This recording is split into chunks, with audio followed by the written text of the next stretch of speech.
was a young college student at NAU that Roger Naylor knew Arizona was his forever home. As an avid hiker, writer, and foodie, it's no wonder Roger felt like he was at home here in Arizona. He is in the Arizona Tourism Hall of Fame inductee, the narrator on the Verde Canyon Railroad, author to at least 6 books that I'm sure there's more on the way. Basically, he's our go-to guy for all things fun in Arizona. So here to tell us more about some of his favorite Scottsdale hikes, restaurants, and maybe your joke or two in between is Roger Naylor. Roger, I am so happy you're here with me. I was reading your website and just could not wait to meet you in person. So thank you for joining me at the table today. I constantly tell people that Arizona is this hidden gem, and I think I need to stop saying that because more people are coming, and I kind of want it to stay how it is. So tell me a little bit about what this great state means to you. Well, this state saved me. You know, I did. I traveled out from Cincinnati, Ohio, where I grew up, and I always was attracted to the West, interested in the West. Yeah. I grew up watching cowboy movies and, you know, loved the fun and action, but I was fascinated by the scenery, and I thought, you know, I got to go west. So I actually managed to barely land at Northern Arizona University at the very last minute and fell in love. I mean, right from the start, I woke up. I stepped off a little crop duster plane. I swear. No way. We did dust crops on the way in from Denver, this little tiny airport, flying into Flagstaff, and I stepped off the plane in the evening and smelled that pine-scented air for the first time. Got up in the morning and saw the outline of the San Francisco peaks rising overhead, and I thought, this is it. This is where I'm going to live for the rest of my life, and I fell in love. And you're still in love. It derailed my college career because I majored in Arizona. Basically, the first semester I was Dean's List. By the second semester, I was on academic probation. Because by then, I realized I could get up in the morning and walk to class, or I could hitchhike to the Grand Canyon or Sedona. So there was just no, chance. So I dropped out of college and spent most of the next few years just rambling around Arizona, working when I needed to. Back to Ohio for a little while, but as soon as I got married and started writing and working, you know, here we came out to Arizona for good. And you're absolutely right about Arizona being a hidden gem. People know that there's the Grand Canyon here. Right, that's it. And they know that there's desert. And sometimes all they might know about Sedona. But that's pretty much it. And, you know, the diversity of Arizona is what's so astonishing to me. Just, you know, we have the world's largest contiguous ponderosa pine forest here. We have 26 peaks above 10,000 feet. We have the only state that contains one of the 7 natural wonders of the world, and not far from there, you can stand in mid-alpine tundra. It's crazy. Atop the San Francisco peaks there, atop Humphreys and stuff. So, I mean, it's just endless diversity. We have the southernmost mile-high city, the southernmost ski resort in the country. We're the only state that contains all 4 of the major North American deserts. We're the sunniest state. You know, there's just so much to see and do. We have more national monuments than any other state. It just goes on and on. So no matter what kind of experience you want in Arizona, you can have it, and that's year-round. Yeah. You know, you can hike year-round, you can road trip year-round. If you want to go sit on a white sandy beach, we've got a bunch of them. If you want to climb in the mountains and hike in the mountains, you can do that. If you want to walk among cactus as tall as office buildings, you can do that. You know, everything, whatever you want, we've got it here. I love your enthusiasm, and what's the best about it, too, is you still have that passion from the moment you stepped off the plane. It's never wavered. In fact, it grows stronger. The more, you know, the more I've explored, the more I've discovered, the more I write about, the more I dig into the state. I'm just blown away. I'm constantly fascinated. Yeah, I'm with you 100%. I have been here for a very short time, and I've lived all over the U.S., and my parents say this is the best place we've ever lived, and I couldn't agree more. It does have everything here, which really surprised me because I was that person who's like, oh, the Grand Canyon Desert, fantastic, you know, with an eye roll or 3 in between. But it is so much more.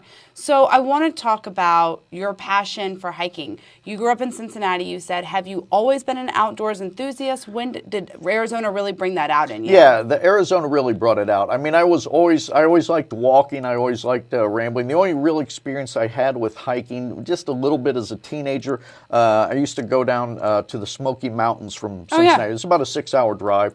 A beautiful place. In My fact, it's like territory the right there. only part of the place back east that I actually miss sometimes. I actually think, oh, I remember hiking this.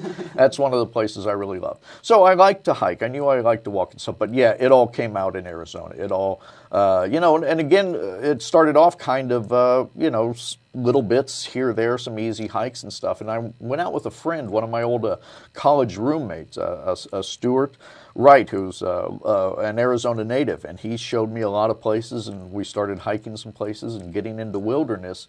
And I remember a particular couple of hikes where we were in backcountry and camping in backcountry. And I spent a day or two and never saw another human, never saw a road or a telephone pole or any of that. And I didn't know places like that existed. I mean, I was just a young, naive, teenager from Ohio. And the idea that you could experience that still, it just overwhelmed me. And after that, I was hiking all the time. I love I just needed to be out and about and, moving and walking and listening. So, yeah. Do you listen to things when you hike, or do you just become with the one? I do not. I don't either. I do not have headphones or ear pods or anything. I like to hear the sound of around me. I like to, I like to hear a lizard skirt. Foot crunch. Yeah, And, exactly. Get in that rhythm. The lizards, I'm convinced every time it's a rattlesnake. I'm still 100%. Well, and then, again, that's another nice reason to be able to hear. So you can actually get a little warning if you need it. I love it. I'm the person that's hiking on the trail. If a breeze comes through and the brush starts waving, I'm like, it's a snake. I see a lizard, a quail, whatever it is. It's always a snake to me. I just hiked the Grand Canyon for the first time in April. Nice. My husband calls it his happy place. He's done it a few times now, so I was very excited to go together and do it with him.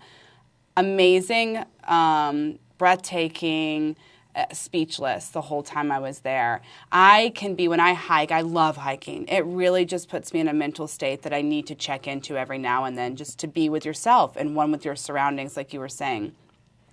Why isn't hiking so important to you, do you think? Well, yeah, it recharges me. Yes, it that's a great energizes word. me. It fuels my creativity. I mean, so often, I spend my day at a computer a lot of times, or writing, or at a desk, or sometimes if I'm on assignment, I'm doing a lot of driving and going from place to place, and maybe interviewing people or sitting in restaurants, and so I don't want to make it sound like, oh, I'm slaving away in the coal mine or something. No, it's very easy and nice, but I still, you have just all this hubris in your head going. And hiking clears that out. Hiking lets you breathe again. Hiking restores things. I think it's the same thing, same reason people do yoga or meditation. For me, this is, what I do. It's hiking. I like that sense of movement. And it doesn't have to be hard hikes. I mean, I love hiking the Grand Canyon. I love hiking, some hard, but I don't do that every day. Right. Most days I'm at my neighborhood state park. I live in Cottonwood.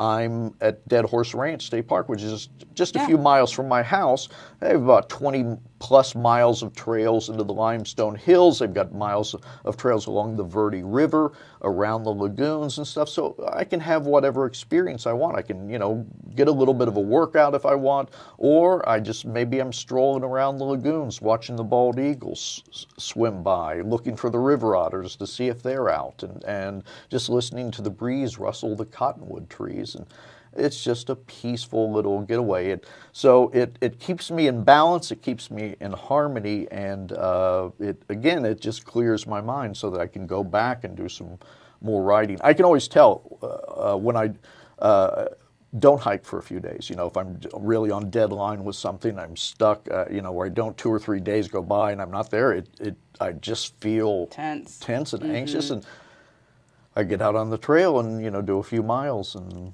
I come home better. Well, you call yourself a road trip junkie. That is what you do. You write, you travel the Route 66. You've done a bunch of things. Talk to me about how you turned your passion of hiking into a career for you.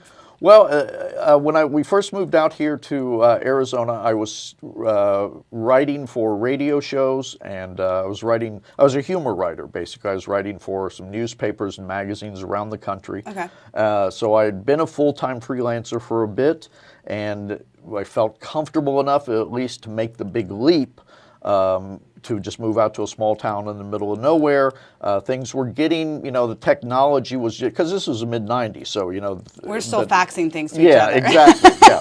And some things were still being mailed physically. So, but I moved out and started, and did that for about 10 years while I was out here, just writing humor for all my various publications around the country. And it was great. But in the meanwhile, I'm living such a wonderful life. I'm hiking, I'm camping, I'm eating burgers in little diners, I'm doing all this fun stuff. And I thought, this is what I want to write about. This is the stuff I want to tell now.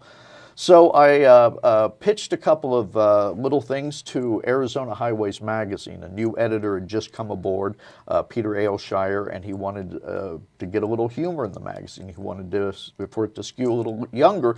All of a sudden, they're buying my stuff. So all of a sudden, I'm writing for Arizona Highways Magazine. Next thing I know, I've got a couple of cover stories.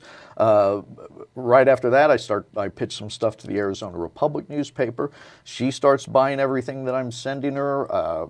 So now I'm writing for these big publications, and pretty soon the humor columns fell by the wayside, and it just evolved from there. From writing for major publications and then writing books, and it just kept going. So for about the last 17 years or so, I've just been a full-time Arizona freelance writer and author. It's pretty much all I write about. So. What are some of your favorite suggestions for road trips in and around Arizona? Because I'll tell you this, when COVID hit a couple years ago and we were done being in our house with each other, we were like, screw this, we're out. And we would just start traveling around Arizona. Exactly. We were brand new here. The amount of places you can go in a day or one night, 2 days kind of weekend trips is out of control. I mean, your possibilities are endless here. Absolutely. No matter, everybody thinks of Sedona. That's their go-to place, which is great. It's a beautiful spot, and there are over 400 miles of hiking trails in the Red Rocks. People tend to get hung up on, we go and it's really a lot of traffic, and the trails are really crowded. I'm going, well, did you hike the Devil's Bridge? Yeah, that's where we hike. And did you hike the West Fork? Well, yeah, it's going to be really crowded. How about any of these other trails? Did you try any of those? No, we hadn't heard of those. So if you're going to, because I love Sedona, I live near Sedona, it's a great place, but people are starting to feel, it seems like it got so overrun during COVID, they're kind of having more negative experience. I'm saying, do a little research beforehand, find some of the great trails that are out and about. You'll have them all to yourself. I'm there hiking a lot. I don't see people, so I know it exists. So that's one place. My favorite place, I think the most underappreciated place in Arizona is Cochise County in the southeastern corner of the state. It's a wonderful combination because you head down, you've got Tombstone. And again, this is like a great summer trip, too. People don't think about heading south during the summer. Everybody's trapped in the traffic going north during the summer. But head south. Tombstone's 4,500 feet, so it's the same elevation as Sedona. So, but a great little history town, for a Western buff like me. Tombstone is always fun. But Bisbee is right just 20 miles away. That's the southernmost mile-high city in the country. So it's up in the Mule Mountains, over a mile high, higher than Prescott, higher than Payson. And, great little funky arts town. So you've got that. Sierra Vista is like a birding hotspot. The San Pedro River goes through there. Plus, you've got the Huachuca Mountains, so you can be up hiking 8,000 feet. Hiking Ramsey Canyon, you'll see dozens of hummingbirds. You'll see some endangered species. And it's a really cool, shady canyon, even in summertime, because it's kind of oriented northeast. Nice. And so it's really beautiful. But then you also get over to one of my favorite spots in the whole world is the Chiricahua National Monument, the Chiricahua Mountains. I encourage everybody to go to here. If the Chiricahua National Monument were in any other state, it would be on their license plate. It's insanely beautiful. It's just that with good. all these it was an old volcanic event, so it's eroded rocks and balanced rocks and pinnacles and hoodoos and weird shapes everywhere you go. You got like 17 miles of hiking trails. Nice little campground, a little bit visitor center, and that's it. There's, so it's enough off the beaten path that you don't stumble across it. You have to seek it out. So it's never crowded. It's never overrun. And so even in summertime, you can be hiking up in the shade, 7,000 feet, and it's a nice little getaway. But it's so beautiful. I was just there about a month or two ago, having a great time. I can't wait to get back. I'll have to go try it out. You know what's funny? You're the third person this week to mention Bisbee to me. And if you've not been, it's really I mean, fun. my uncle in Juneau, Alaska was asking me if I had been to Bisbee, and I was like, no. And he's like, you should go. I hear great things. It's really cool. It's a great little town. Have you been to Jerome? I have, Okay, yes. well, everybody compares Jerome and Bisbee, and that's true, because Jerome's a great little town, too. And they are similar. Old mining town, a mile high, that's been converted into an arts community that's, now very thriving. Bisbee is much, much larger than Jerome. So, Jerome's a quick little easy walk around. And Bisbee's the same way, but they had more communities. It's a larger little area and stuff. So you just have a little bit more to experience. I have to go now. Yeah, it's, if you're an art lover, it's just very fun to get out and see, because it tends to be funkier, too, than the little Jerome. You see a lot more yard art and murals and, goofy stuff, and things are a little more raw there. Plus, some great old saloons, some old time saloons. They were known for Brewery Gulch, which is like a Whiskey Row in Prescott. Just a whole bunch of old saloons that are still there up. Do they have like the wooden doors that open and stuff? That? I love it. And so there's just it's just a really cool little place to experience. What do you think makes Arizona hiking different from the hiking in other states? Well, again, that we can do it not only year-round, and just have the proximity. Other states have mountains and they have desert, but just not the way that we have. The Sonoran Desert is the warmest of the winter deserts. Right. So, in the in January, we're one of the few places, besides Florida, that has that, 70 degrees, that has 75 degrees and stuff. So that's a real gift, and the fact that you can hike among sorroros as tall as office buildings, and then be, in just a matter of minutes, you can be hiking up in forest, Ponderosa Pine Forest, all these little adventures can be done as day trips. I grew up again in Cincinnati, Ohio. So if I wanted to change my season, if it was winter time or something and I wanted to get away, I had to hop on a plane. That's the only way, yes. Or drive for most of the day, but here it's an hour away, It's crazy. You can change the climate in an hour. Yeah, we keep everything sort of organized by elevation, which is a really good system, I mean, when it's a little hot here, you can be, above 5,000 feet in less than an hour and stuff here in a lot of different directions. So that's just such a gift, I think. I think that's what makes Arizona so special, that you can have so many different kinds of hiking. You can hike in slot canyons. You can hike in the Grand Canyon. You can hike in forest. You can hike in along streams and lakes. You can hike in the desert. You can, whatever you're looking for, it's there. Yeah. I want to take a short break. When we come back, you also, like you kind of mentioned, you love food and checking out these little diners and stuff like that. So I want to talk to you about some of those places in Arizona, too. Let's take a quick break. We'll get a drink. Oh, my gosh, I love your passion and enthusiasm. I hope it's okay. I just tend to ramble. I just tend to go off. It's so perfect cut me off if it's perfect because that's what I want, is that passion, and it just makes you, I want to go on a hike now. All right, we're here with Roger Naylor, Arizona's travel enthusiast. I've already learned so much about you. I was just telling you I really want to go on a hike now. Eating. Who doesn't love a really good meal after a good hike? And I'm like a burger, fries, and beer kind of gal after a good hike. Talk to me about this, because this is a part of your travel escapades that you like to enjoy too. Yeah, well, exactly. When I'm out exploring, hiking in different parts of the state and stuff, I always want to know a good mom and pop place. Yes. I always want to know where I can get a good burger or a good hot dog or Yeah. a good taco or something. You're not going to, usually after a hike, you're not feeling like a big sit down white tablecloth. And I'm not dinner, smelling for it or yeah. looking like it either. Nothing against those places, they're great, but you want those little mom and pop, Yeah. quick grabs that just go, man, there's nothing better than that. Agreed. You walk off a few calories in the morning, then you pack them on again in the afternoon. Yeah. There's a zen quality to it. I love it. What are your favorite kind of foods to eat? Well, I am a pretty big burger guy. In Okay. fact, one of my books is called Boots and Burgers, an Arizona Handbook for Hungry Hikers. So, I just put hikes all over the state and paired, some of my favorite restaurants with it. I Great love places it. to get burgers. Some hot dog joints and pizza places. And But it is. Mexican It's one of those, restaurants, served to you in a basket, right? Yeah, and yeah. paper kind of thing. And you're can, hot and sweaty, and you just Yes. can't wait to chug down an ice water when you walk in, and then you can smell that burger sizzling on the grill, and that's just the best. Oh my gosh, now I want to hike and a burger. Roger, you're not helping me here. It's a good thing I ate right before you came. I do want to talk a little bit. You are a published author. You have 6 books. I know that many more are coming out, right?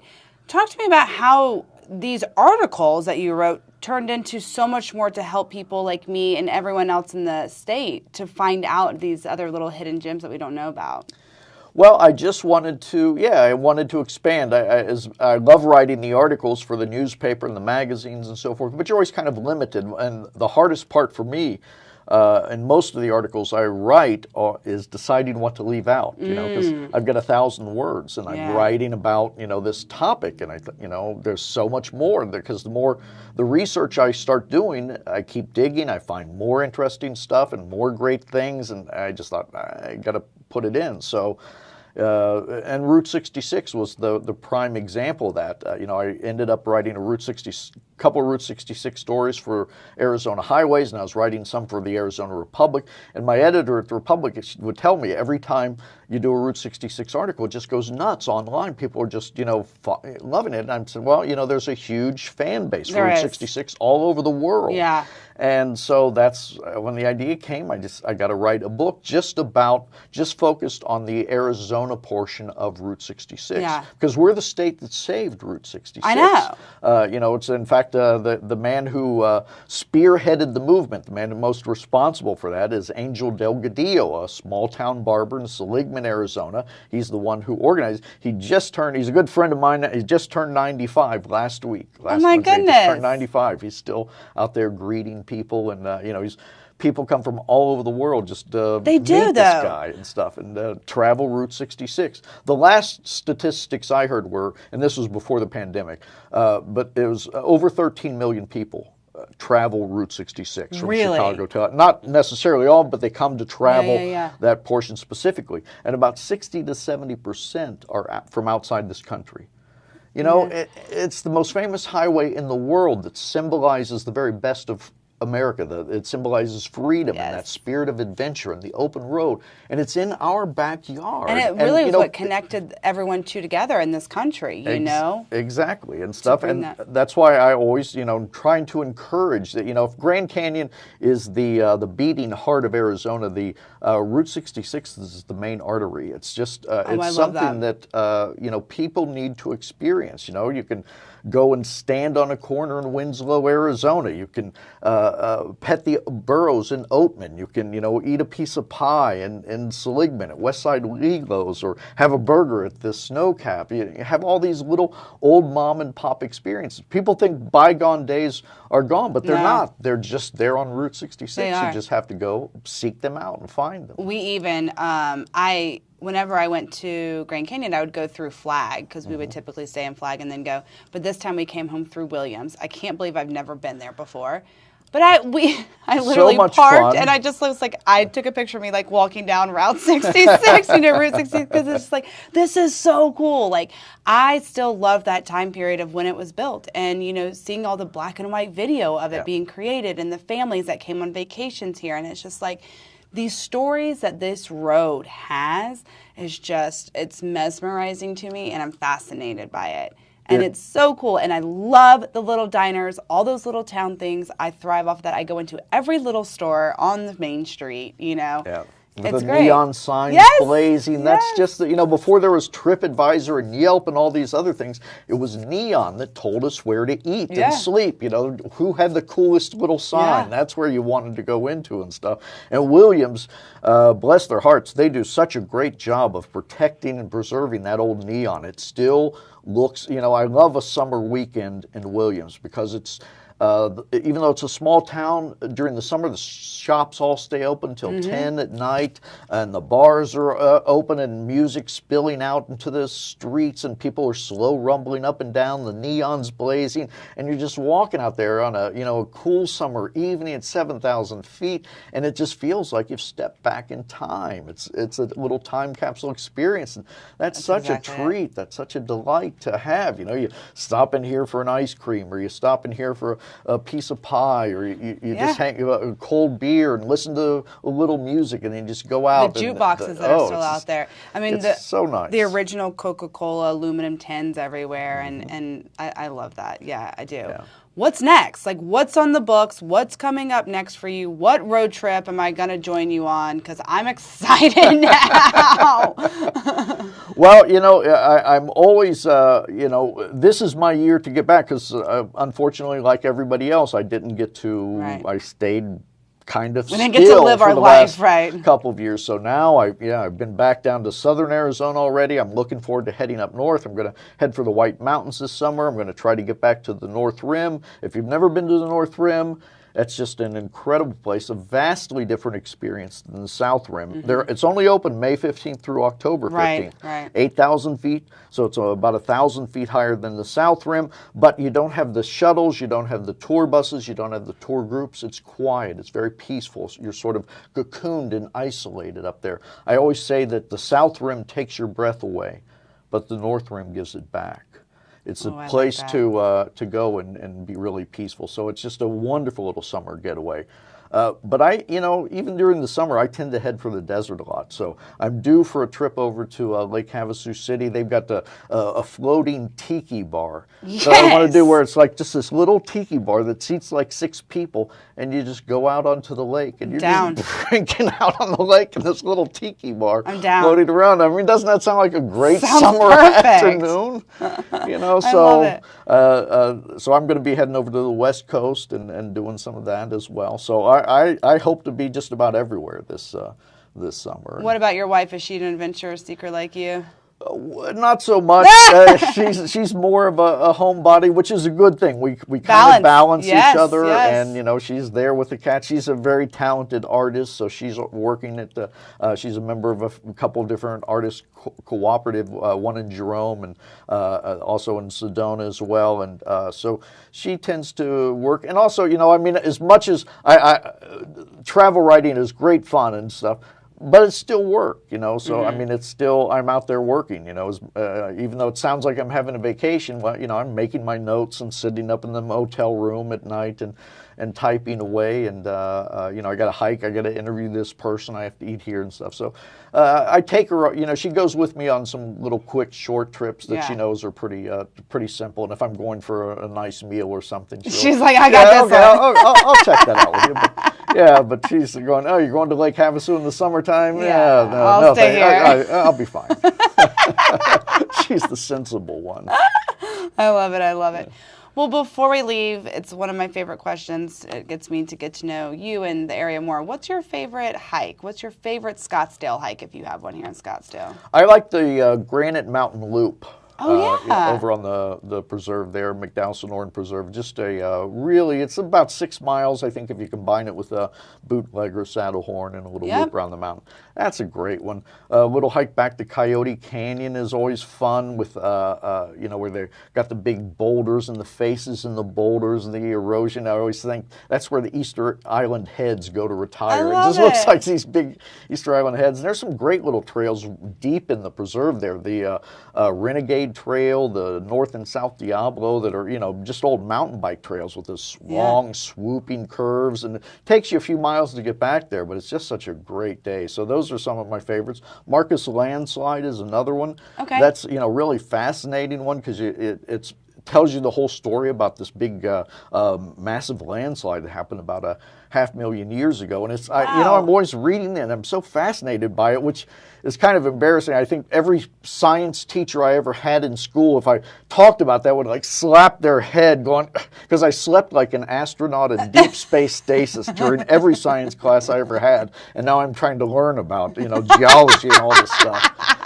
So, but those are some, Scottsdale's done such an amazing job about, preserving that open space and saving the trails. And, I always say that everyone in Arizona lives within 15 minutes of a trail. It's true. And, certainly in small towns, I'm 5 minutes away and stuff. But even people who live in a big urban area, and you put me at any house in Arizona, even in Phoenix, Scottsdale, wherever, I can get to a trail in just a matter of minutes.